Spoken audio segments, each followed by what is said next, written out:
অনেক দিন পর আজকে আবার একটা ছোট্ট ভিডিও নিয়ে চলে এলাম। অনেক দিন আমি অসুস্থ ছিলাম, তাই বাড়ি ছিলাম না, দিদির বাড়ি ছিলাম।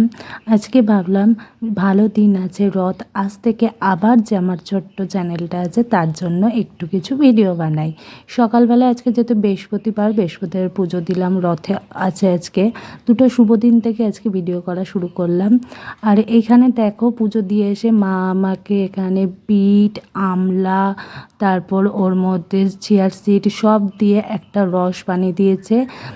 আর ওইটাই খেয়ে তারপর মার সাথে সাথে একটু আজকে ফার্স্ট টাইম অনেক দিন পর আবার রান্নাঘরে ঢুকলাম। একটু ডালের বড়া বানালাম, এখানে মোচা বানাচ্ছিলাম। মা আবার একটু ঘি দিয়ে দিল, এটাকে এবার নেড়ে চেড়ে নামিয়ে দেব। আজকে যেহেতু বৃহস্পতিবার প্লাস রথ, তাই বাড়িতে নিরামিষ রান্নাবান্নাই সমস্তটা হচ্ছিল। এখানে একটু পনির পকোড়া বানালাম, আর এটা কালকের একটু শাক ছিল, মা আবার সেটা গরম করে রাখলো। মা আর আমি মিলে রান্নাবান্নাটা এখানে কমপ্লিট করে নিলাম। আর অনেক দিন পর বাড়িতে এসে আবার সব কিছু নতুনভাবে শুরু করছি আর ভিডিও বানাচ্ছি, বেশ ভালো লাগছে। এখানে ডালও হয়ে গেছিলো, সমস্তটাই নিরামিষ রান্নাবান্না হয়েছিল। আর এখানে টিফিনে মা আবার চাউমিন করেছে দেখলাম, আর এখানে শসা দিয়ে দিচ্ছে। তারপর এখানে চাউমিন দিয়ে আজকের ব্রেকফাস্টটা সেরে বাড়িতে যেহেতু ছিলাম না, বাড়িতে মশলাপাতি সব শেষ হয়ে গেছিলো। গোটা জিরে গোটা ধনে ছিল, সেইগুলোকে সব শুকনো কলায় ভেজে একবারে বেটে মশলাটাকে রেডি করে রেখে দিলাম। সকালে রান্নায় তাড়াহুড়োয় না, এগুলো আর হয়ে ওঠে না।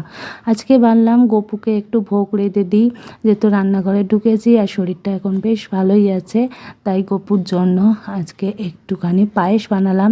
আমি সাধারণত পায়েসে না, গপুর পায়েসে মিশ্রি আর বাতাসা দিয়েই বানাই, যাতে দেখতেও বেশ সুন্দর হয় আর খেতেও বেশ টেস্টি হয়। তারপর সমস্ত ঠাকুরকে আজকে ভোগ লাগিয়ে দিলাম। আজকে যেহেতু বৃহস্পতিবার, মা লক্ষ্মীরও ভীষণ প্রিয় একটা ভোগ হচ্ছে পায়েস। গপু, জগন্নাথ, ভালো দিনে সব ঠাকুরকে একটু ভোগ রেঁধে দিলাম। সারাদিন সেভাবে পাঁপড় খাওয়া হয়নি, বাবা কালকে এখানে সাবুর পাঁপড় আর মশলা পাঁপড় এনে রেখে দিয়েছিলাম। সন্ধ্যা না হতেই পড়ানো শেষ করে তারপর চলে এলাম পাঁপড় ভাজার জন্য। এখানে সাবুর পাঁপড় আর মশলা পাঁপড় ভেজে নিলাম। সাবুর পাঁপড়টা এখন খাবো আর মশলা পাঁপড়টা ভাত দিয়ে খাবো। আর দেখো এই পাঁপড়টা বেশ ভালো ভাজা হয়েছে, বাকিগুলো একটু মুড়ি তেড়ে যাচ্ছিলো, এটা বেশ কিন্তু গোল হয়েছে। এই যে মশলা পাঁপড়টা মা আবার আমাকে হেল্প করছে, যেহেতু শরীরটা ভালো নেই, মা আমাকে সমস্ত কাজে